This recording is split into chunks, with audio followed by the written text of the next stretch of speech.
Web Rádio Fraternidade. É a Web Rádio Fraternidade, a nossa ferramenta de paz. Invadindo ruas, campos e cidades, com amizade, amor, muito mais. É a Web Rádio Fraternidade, a nossa ferramenta de paz. Invadindo ruas, campos e cidades, com amizade, amor, muito mais.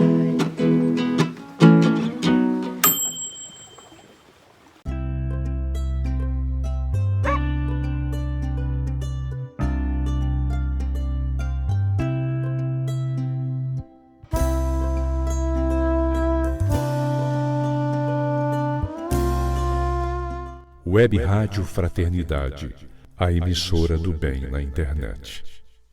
Nosso encontro com Paulo Estevão, apresentado por Marco Antônio e Maria Amélia. Um oferecimento de Web Rádio Fraternidade.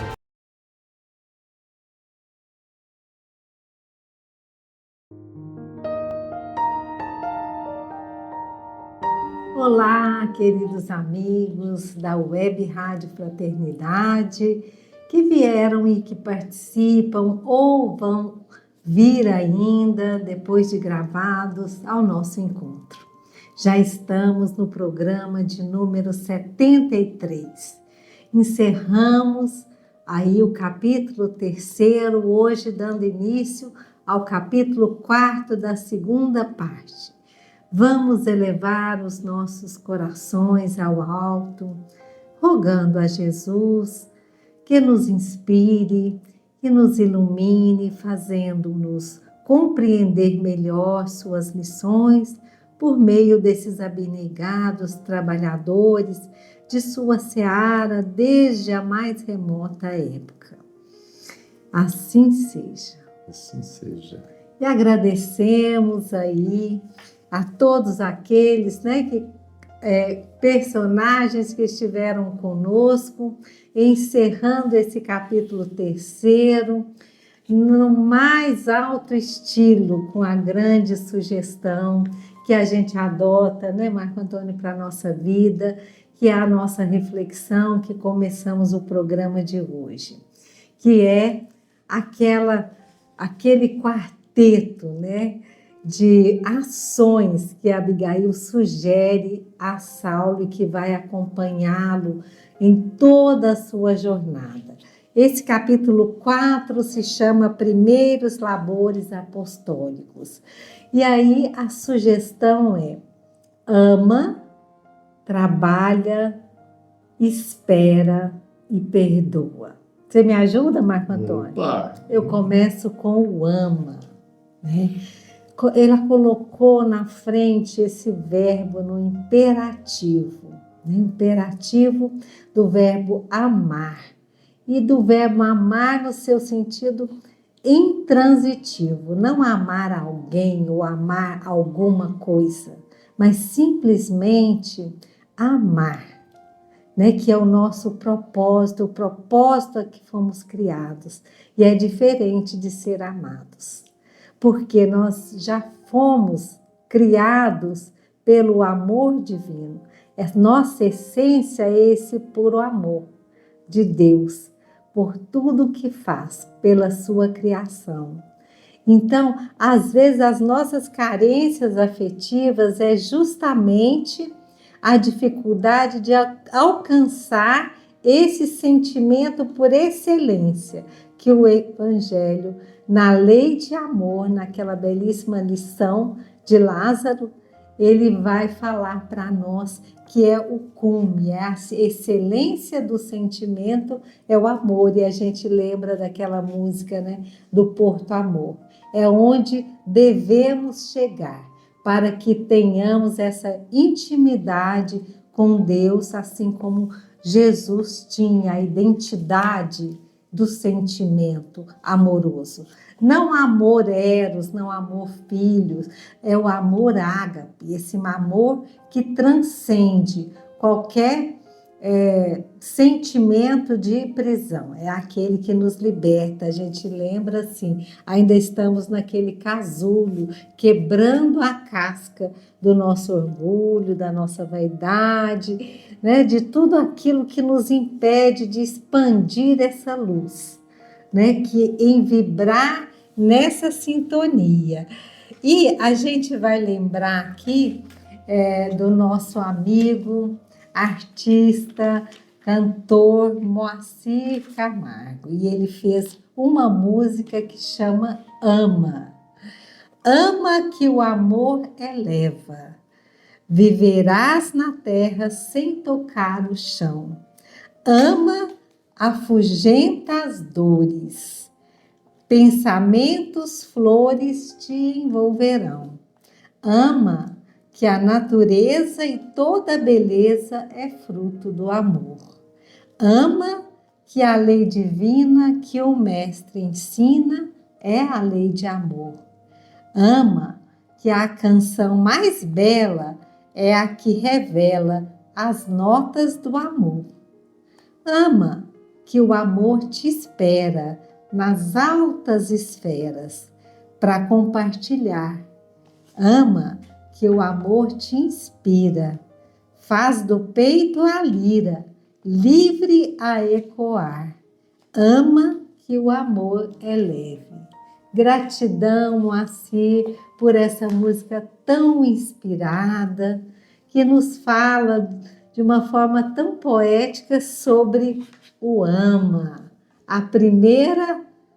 primeiro mandamento, né, desse quarteto aí que sustentou Saulo. E o segundo, Marco Antônio? Então, quando nós nos desviamos dessa lei divina do amor, qual recurso do Pai para nos trazer de volta? O trabalho. E então Abigail vai sugerir a Saulo, trabalha.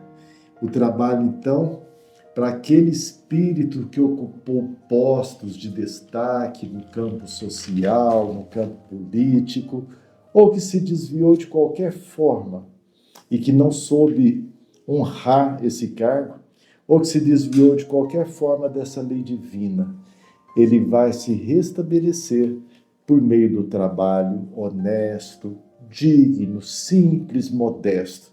E é isso que nós estamos vendo em Saulo, que nós terminamos o capítulo 3 dessa segunda parte.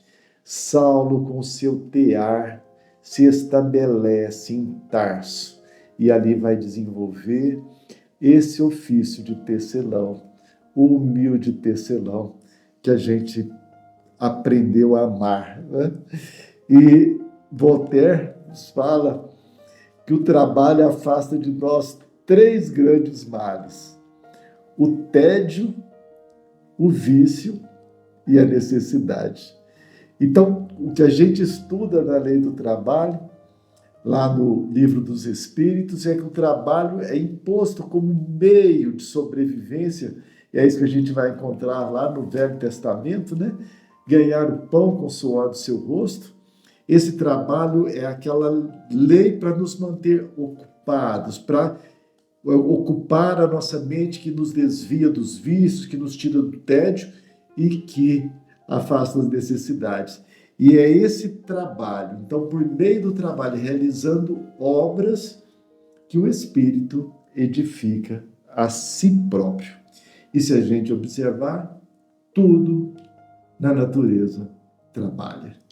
Desenvolve a asa da inteligência, e às vezes com a inteligência a gente vai trabalhando o discernimento para que a gente também leve a asa da moralidade. Então, né? Primeiro a gente constrói coisas, depois a gente constrói ideias. Primeiro a gente ama, né? Depois... E nesse processo todo nós nos edificamos. Mas e quando bate ansiedade nesse trabalho, Maria Amélia? Qual que é o recurso? É o terceiro recurso. É a terceira sugestão. Espera. Esperar é a paciência. Ciência que da paz. Constrói, é a ciência da paz, de construir a paz. É preparar, é o preparo do momento adequado. é o preparo da terra para que a semente brote. Então, é o desenvolvimento das condições da maturação, para que cada coisa aconteça ao seu tempo e para que a gente transforme a ansiedade, né? A espera nos dá também o benefício de aprender sobre confiar, sobre entregar, sobre aceitar o tempo de Deus, aceitar a hora certa para acontecer. E aí você vai cultivando essa paz, a ciência dessa paz, com paciência, perseverança, humildade. A humildade está muito dentro do contexto da espera, né? Porque a precipitação, ela nos leva à ansiedade, a querer trazer, né? Até aquela mesma história, né? De cortar o casulo para a borboleta sair, né? E tem a espera da maturação, do fortalecimento ali, que é para dar conta das próximas tarefas. E essa espera está muito ligada à confiança. Confiança. Então, é aquela resposta de Deus, né? Ainda não. Muitas vezes a gente pede, a gente quer, mas a gente tem ansiedade. E tem o tempo certo. Deus trabalha em silêncio. Em silêncio. Nós é que somos barulhentos. Exato, a gente vai ver, né? Às vezes escuta o barulho da árvore caindo, mas a floresta crescendo, a gente não para, não espera, a gente não para olhar. A gente ainda não consegue não ouvir. Observa, não é? Então, e depois dessa espera? Aí vem o quê? Aí vem aquilo que nós vimos no final do capítulo 3, naquela visão de Saulo, naquele momento que ele é transportado e está na presença de Estevão e Abigail. Estevão comparece ali para ofertar o seu perdão. Então, o quarto pedido de Abigail perdoa, porque ele questiona, mas aí as incompreensões, perdoa, e a gente vai precisando, a gente precisa aprender primeiramente a perdoar a nós próprios. A gente carrega muito peso com as culpas. Quando a gente lembra daquela passagem e a culpa nos paralisa. Ela interrompe o nosso movimento de evolução. Quando a gente lembra daquela passagem da cura do paralítico, aquele que está paralisado, qual foi a primeira ação de Jesus? Seus pecados estão perdoados. Era preciso tirar aquele peso para que aquele homem voltasse a caminhar. Então, nós precisamos nos livrar desses pesos para seguir a nossa jornada. E livrar também do peso do rancor, do ressentimento. Ressentir é sentir de novo aquilo que foi ruim para nós. É um ato de autodestruição. Carregar ressentimento e mágoa é autodestruição. Então eu preciso me livrar disso, perdoar se fui o ofendido e rogar perdão, para nos livrarmos e seguir as nossas jornadas. A gente vê que, embora tenha uma sequência, elas acontecem ao mesmo tempo, porque enquanto você espera, você vai trabalhando e vai amando. No movimento do amor, a gente não consegue ainda amar num ato contínuo, mas a gente faz os movimentos aí em direção a Ele, direção ao perdão, e espera perdoando e perdoa amando, e aí você vai nesse ciclo que a gente vai... É uma espiral que se eleva. E a gente vai ver movimento. O exemplo bem nítido aqui, no capítulo 4, nos primeiros labores apostólicos. Pois é, Maria Amélia, como que vão os dias de Saulo lá em Tarso, como que ele ficara conhecido lá, agora como simples tecelão, como que estava a vida de Saulo naquela temporada? Olha, Marco Antônio, às vezes aos olhos daqueles que o viram triunfando ali na sua infância, né? Na sua Na primeira sua juventude, né? De sucesso, muita inteligência, eles apiedavam dele, né? Lamentavam, o consideravam um alienado pacífico, mas tinham uma estima por eles. Mas como que estava o coração de Saulo? Ele ia muito bem, obrigado, embora a sua aparência fosse realmente de um rude operário. Emmanuel coloca até como uma feição de asceta, né? Ascetas são aqueles irmãos que praticam uma renúncia voluntária aos prazeres humanos e eles se limitam ali a uma vida austera, disciplinada, muito simples, comem pouco, andam descalço, vivem mais de líquido, né, chás ou do quidão. Isso pode ser por disciplina, ou por religiosidade, ou por aperfeiçoamento moral, ou espiritual, ou religioso até. Né? Ele fala afeição de asceta. Mas o nosso asceta aqui desse livro, ele tinha um propósito maior. Fora os labores, né? As lutas e humilhações, a sua conversão a um outro patamar, né, de conhecimento espiritual, que ele mudou realmente a sua feição, né, a sua fisionomia mudou de acordo com o que ele importava internamente, né? Ele aprendera as lições do Cristo e ele se desvinculara. Ele teve que fazer essa ruptura, né, com aquele homem orgulhoso no vestir, no usar as coisas materiais, no orgulho, na vaidade, para se transformar nesse homem rude. Só que ele estava feliz, Marco Antônio. E o contraponto é tudo isso que você nos trouxe, que Emmanuel registra, né?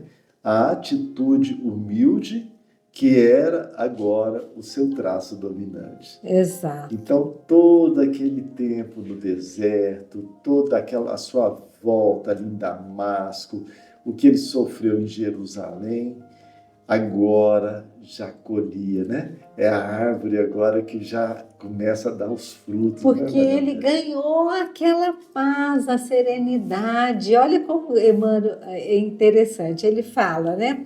Ele estava à feição de asceta, né? O magro, e muita gente falava faminto ali, mas ele fala que ali revelava os olhos. Traz de novo os olhos, né? Ponderado e resoluto, e revelava uma paz profunda e indefinível. Então ele não se importava. E só lembrando que era o que ele mais admirava em Estevão. Então aquela paz que ele ansiava, que nem toda a disciplina que tinha sido, que ele seguia segundo os preceitos do judaísmo, lhe conferia. Mas agora ele havia conquistado. Isso. Essa paz profunda e indefinível. Deve ser bom demais essa paz, hein, Maria? Ah, sim. Ele até é colocado assim, ele orgulhava-se de viver dessa forma, modesto, ele não devia satisfação para ninguém, ele vivia ali no seu labor, né, pensando naquela sugestão de Abigail, amando todos que vinham, Abigail, todos que vinham até ele. E aí chegavam muitos ali até ele, famílias, pessoas ali simples também. E então, ele estava seguindo os preceitos de Abigail? Estava muito, seguindo muito, né? E porque muitos não o compreendiam, ele perdoava. Levantava-se todos os dias procurando amar a tudo e a todos. Exato. Para prosseguir nos caminhos retos. Trabalhava, Maria Amélia? Trabalhava ativamente, né? Ele trabalha para a sobrevivência, ele tinha muitas encomendas, exatamente por isso, porque as pessoas chegavam e sentiam essa paz, né? Sentiam bem de estar com ele, embora não tivesse amigos, mas ele tinha os seus clientes que faziam os pedidos que possibilitava ele subsistir ali naquela condição. E depois ele esperava, Marco Antônio? O que ele fazia com os desejos? Se lhe chegavam desejos ansiosos, inquietações. Será que isso faz parte da nossa vida hoje, Maria Amélia? Se desejos ansiosos, inquietações para intensificar as atividades fora do tempo apropriado, qual que é o remédio? Bastava esperar, né? Ele estava esperando, trabalhando, amando. E se alguém dele se compadecia, o apelidavam de louco, desertor ou fantasista, qual a atitude? O perdão sincero. E ele perdoava sinceramente, refletindo nas muitas vezes que também ele ofendera os outros por ignorância. Esse é o segredo do perdão, né? Segredo. A gente vê o que a gente também já cometeu, né? Não cobrar do outro, diferente daquilo que a gente também consegue entregar, né? E aí, Marco Antônio? E ele passou muito tempo assim, e ele ficou ali dessa forma, ou outros labores o aguardavam? Aqui fala que ele foi surpreendido com uma visita. Que visita foi essa? Uma visita ilustre e inesperada de Barnabé. O ex-levita de Chipre encontrava-se em Antioquia, a braços com sérias responsabilidades. Antioquia, para a gente entender, era a terceira cidade mais importante do Império Romano. Era Roma, depois Alexandria, Antioquia. Ela ficava, na época chamava Síria, hoje é no sul da Turquia. E tinha, à época, uma população de 500 mil habitantes. Bastante, hein? Uma metrópole. Próspera, né? Uma metrópole com muita atividade comercial, o luxo das construções romanas, a predominância do mármore, e dessa forma, a igreja de Antioquia também recebia recursos materiais que bastavam às suas necessidades, mas elas tinham necessidade de trabalhadores, que Emmanuel coloca, legítimos trabalhadores do pensamento, aqueles que pudessem interpretar o evangelho e compartilhar ali com aquela comunidade. E é dessa forma que Saulo é lembrado e que Barnabé então vai lhe fazer esse convite. A pedido de quem? De sugestão de quem? Como sempre, de Simão Pedro.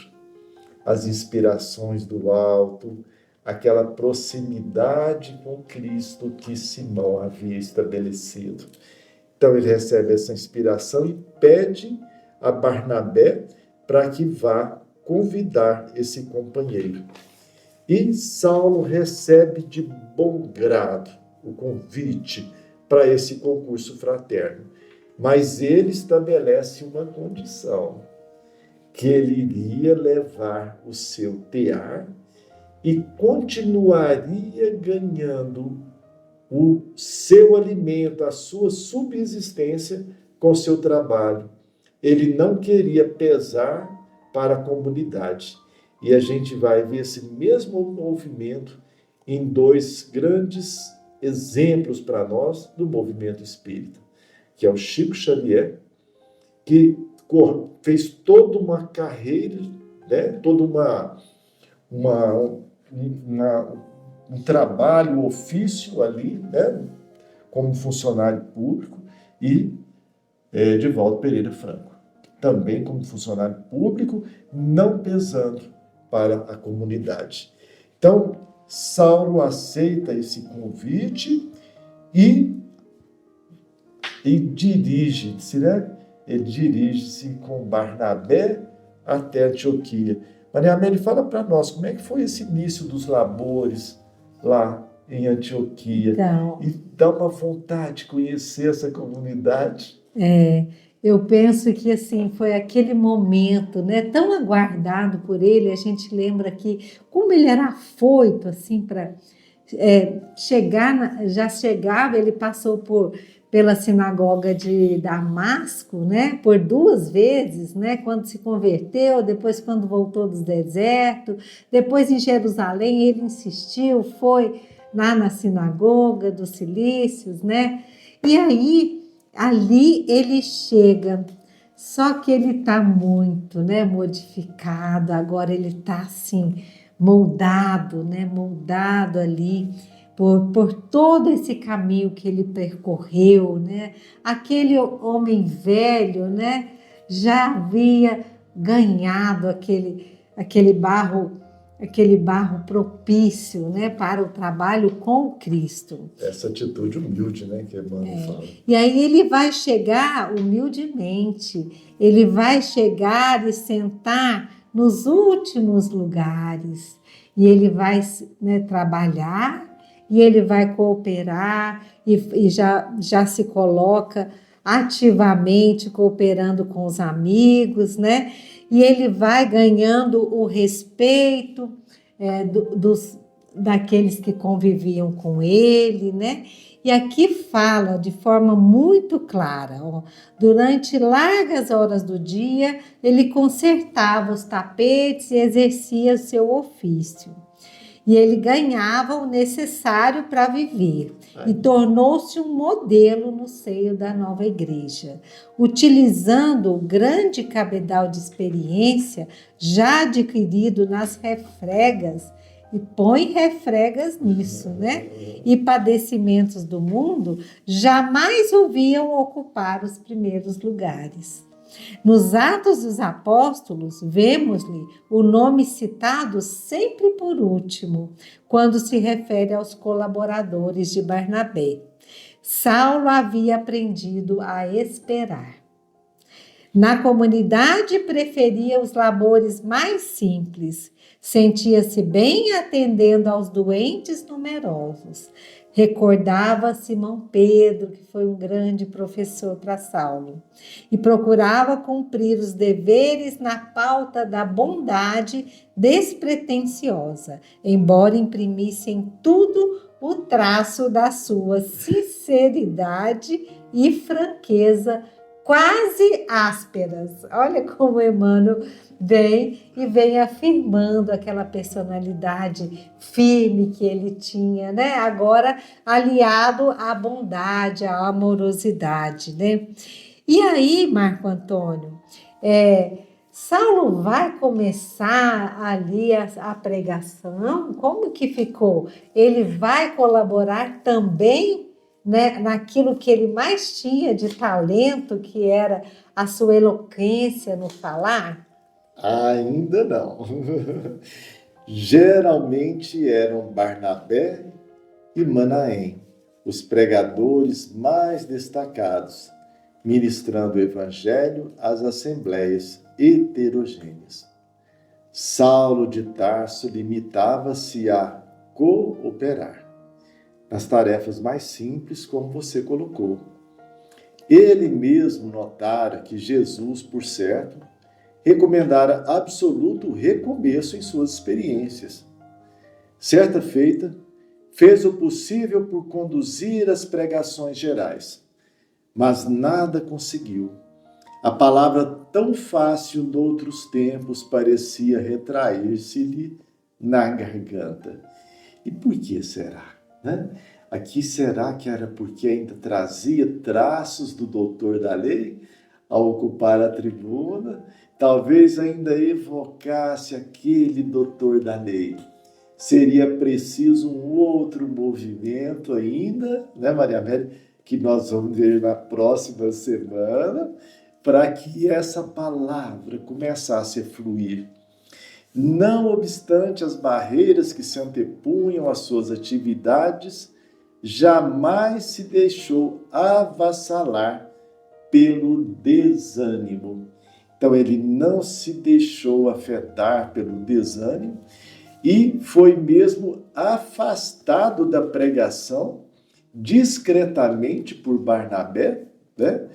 Mas não se melindrou. E a gente vai ver, né, que em breve o ex-discípulo tornava-se um amigo de todos. Saulo sentia-se imensamente feliz. Tinha enorme satisfação sempre que via a tenda pobre repleta de irmãos que o procuravam, tomados de simpatia.